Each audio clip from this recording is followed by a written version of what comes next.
रूस यूक्रेन जंग में अब तक 1,15,000 से लेकर 1,60,000 सैनिक मारे जा चुके हैं।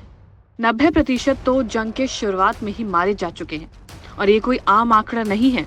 इस नुकसान की भरपाई रूस हर महीने करता है और सेना में करीब करीब 20,000 सैनिकों की भर्ती करता है। और ऐसा नहीं है कि रूस ही मुसीबत का सामना कर रहा है। यूक्रेन ने हाल ही में जमीन का एक बड़ा हिस्सा गंवाया है। आए दिन दोनों देशों की तरफ से हमले की खबर सामने आ रही है। ऐसे में रूस यूक्रेन को समझौते की जरूरत हो सकती है।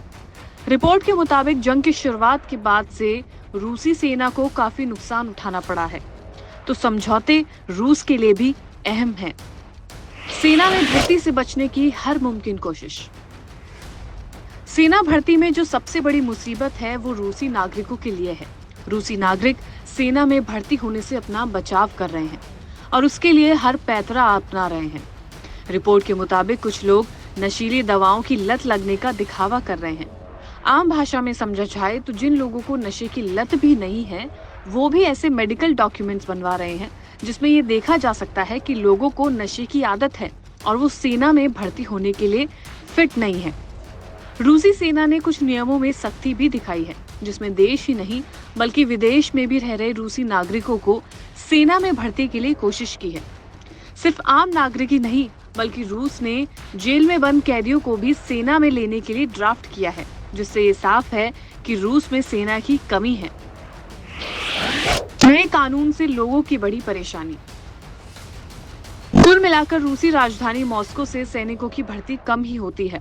अलग अलग जगहों से लोगों को भर्ती किया जाता है, लेकिन मॉस्को के युवा सरकार की सख्ती बर्दाश्त कर रहे हैं। कई सैकड़ों रूसी नागरिकों को देश छोड़कर भागना पड़ा है। और जिस ड्राफ्ट की बात ऊपर की गई है उसके बारे में थोड़ा बताते हैं।